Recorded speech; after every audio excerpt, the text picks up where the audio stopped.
Paul Fisher. He must be having a ball. And look at this. He picks up a pair of queens. What a rush. Raise. And of course he is going to raise with that. Makes it 200,000. Eric Bunch goes away. Mike out. The chip leader will fold it. Jeb out. Now Jay Lee with a king 10.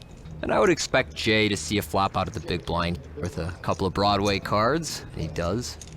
Jay is in the Chinese food business. He's a delivery driver, family-owned business, and now he's playing big-time poker. And look at this flop, ace, queen, jack. I mean, my goodness. Jay flops the nuts with the ace-high straight, Paul with middle set, and a backdoor flush draw just in case. And Jay sets him up with a check, and Paul has to love his hand. 260. Boom. 260. Yeah, you gotta fast play here. This is not a slow play texture. Will Jay pop it now? No, he's gonna rope-a-dope. Makes a call and hopes the board doesn't pair. Oh, but the board does pair! Oh my goodness. Jay is about to lose a whole bunch of chips.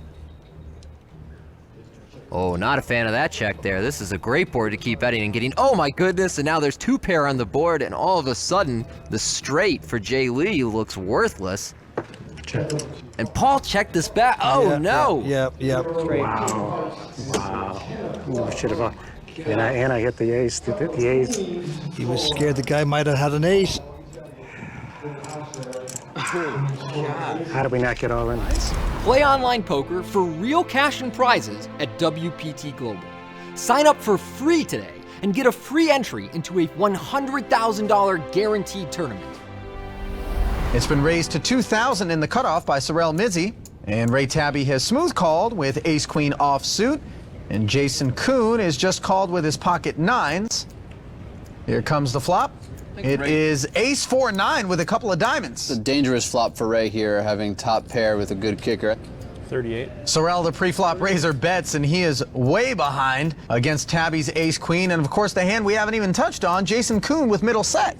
Yeah, Jason Koon just in a dream spot here with the original raiser betting, the amateur raising, and him sitting on middle set here with 3 nines. He's made it 21,000 total. Sorrel folds, and now it's over to Ray. This is an extremely aggressive play. Ray Tabby doesn't have a lot of experience playing high-stakes poker, but when it goes bet, raise, re-raise on the flop here, ace-queen definitely shrinks up in terms of its relative size. But what do? Do you just call and then hope that the guy checks behind on the turn, which is so unlikely, or do you just sail off? I think you just fold here with ace-queen. You just have one pair, and so... Tabby goes for option D. That is a re-raise to 49,000. All in. And Koon goes all in for 99.4 total. Call. Tabby quickly calls, and this pot is over 200K, This is Olivier. an absolutely massive pot here. Ray Tabby simply overplaying his pair of aces with a queen kicker. Showing a little bit of his noviceness. Yeah, a little bit of inexperience here. I mean, it's, he does have a pretty good hand, but it's just not strong enough to put this many blinds in. And Jason Koon just in a dream spot with middle set against this opponent. Well, Tabby does have Koon covered, so he isn't being forced to consider a third bullet just yet. All right, first to play, Matthew Burnett, out of Delaware, 43-year-old, non-professional poker player. Well, he's on the button in position. Got a 7-8. And he's going to call, limp in and on the button. He certainly is. Ben limps in out of the small blind, and Tyler happy to see a flop with the 4-3. And how happy is he now? He flopped the joint, the best hand possible, the 6-high straight. Incredible. And what's more incredible is we've got Ben leading out with bottom pair. Oh, yep, Ben bets 320,000. Now Tyler Patterson. Wow. Rather than slow play events, he is getting out raising chips, and he's going to raise it to 850,000. And look at this. Matthew has an open-ended straight draw, so he's sticking around. Well, he calls the 850 cold, hops the fence, as we say, for 850 here with an open-end straight draw. And Ben folds, and there's an 8 on the turn. Well, this could get Matthew in big trouble now. He's got top pair and an open-end straight, but his opponent already has a straight. And Tyler with the straight right now, getting those betting chips out. Yeah. He's getting out the heavy artillery here. 1.7 million is the bet. That is big. What do you do if you're sitting in Matthew's seat? Remember, Tyler raised on the flop when Ben led out. Now he's bet 1.7 million here on the turn and got called into 9, comes off. Oh, wow. A 4-card straight on the board. And this is amazing how this hand was played and what's going to happen to poor Tyler here. He's checked it. Come on. And there you go. An all-in bet here. Wow. Vince Tyler's only got about 4 million left. Question is, did he have to bet that much? He could chase Tyler away with this. Over 10 million in the pot. You have to specifically put your opponent on a 7 to lay this hand down. No other hand can the guy have. He must have a 7 in his hand. He laid it down, and what a laydown that is by Tyler Patterson. Big hand for Matthew Burnett. And with that pot, Matthew Burnett is going to once again reassume the chip lead at this final table. Fold. The local going out, Michael Lind also. Dan Shak now with Queen 10. Raise. Going up to 1,000 on the button.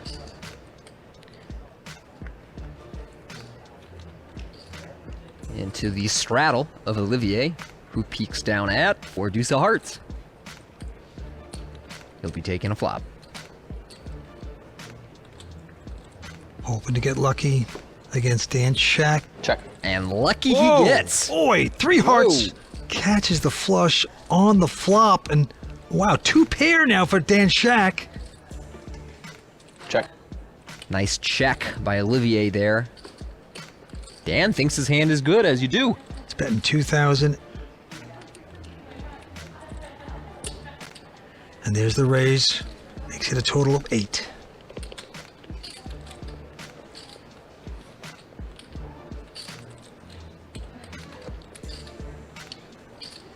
He's called this. Dan is going to need a queen or a 10 to win this hand. Heart would help him save money, but no, 3 of diamonds on the river.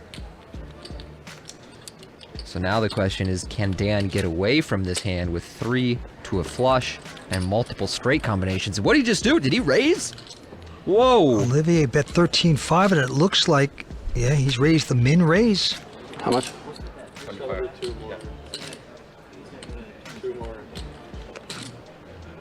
Raising here, Vince, when you've got a hand that can only get called by better, but probably won't make anything fold that beats you, is not what you want to do.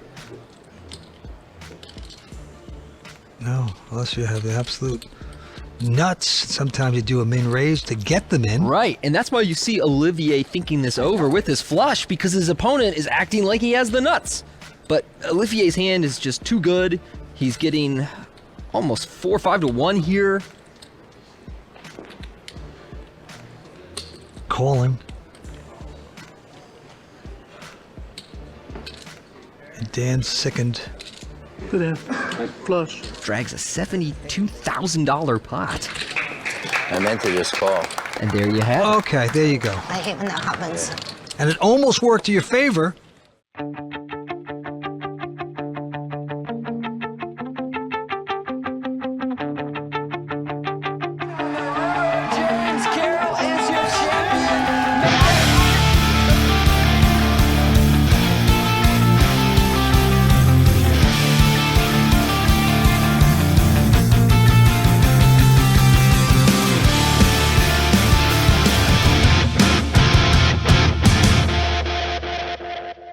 Second chip position, Vinny Lima. Yes, he is. Our blinds, 400,000, 800,000, have both Joseph and Vinny Lima pretty short. Joseph, on about 14, 15 blinds here, will raise up a Jack-8 suited.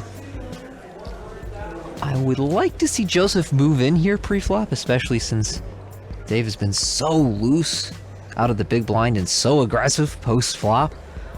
Certainly raising Jack-8 suited is a good option too, but does create the possibility that David gets sticky and bluffs you out later, as he has done throughout this final table. Yeah, he's got a lot of bluff in his game, and he's just going to call here with his 8-6, hope to get lucky.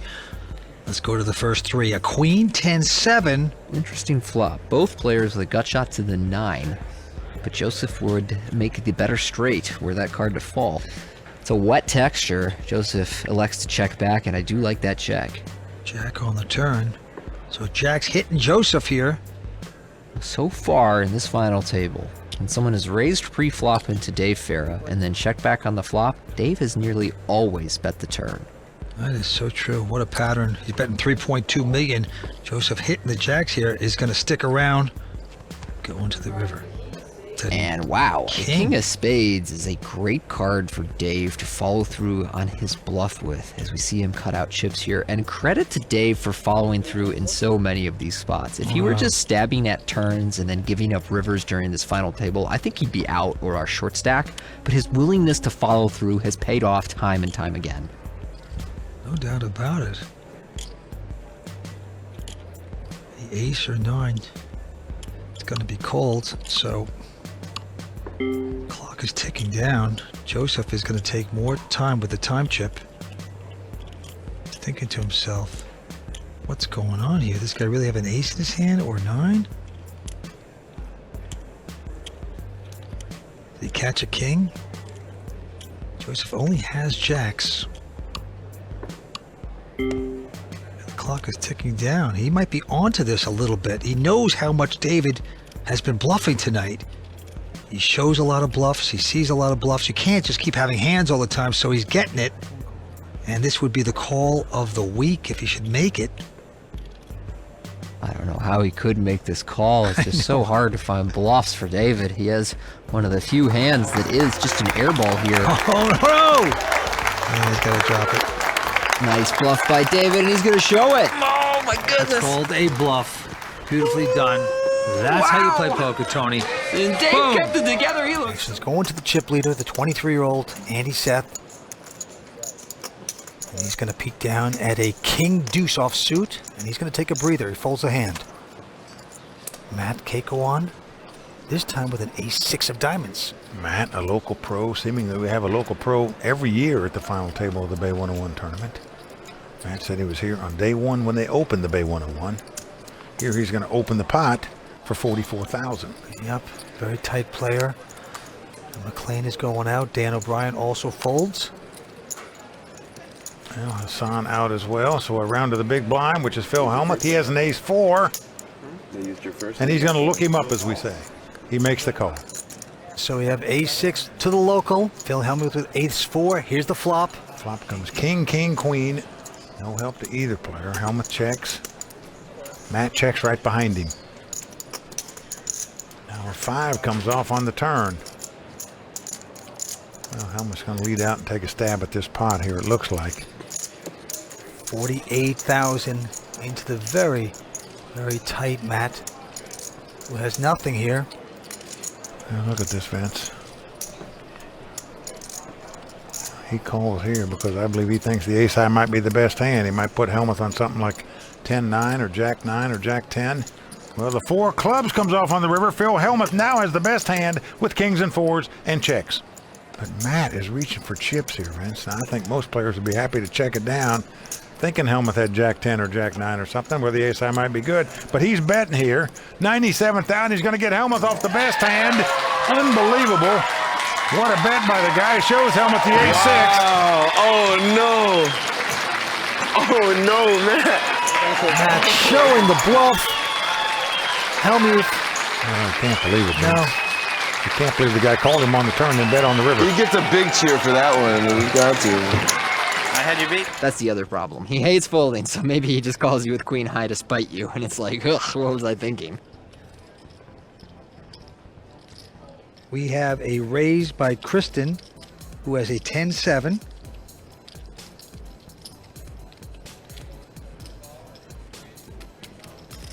I'm not gonna miss this. This is gonna be a good one. I can tell. I know these things. It feels like a big one. It's gonna be a good one. And we got a bunch of calls.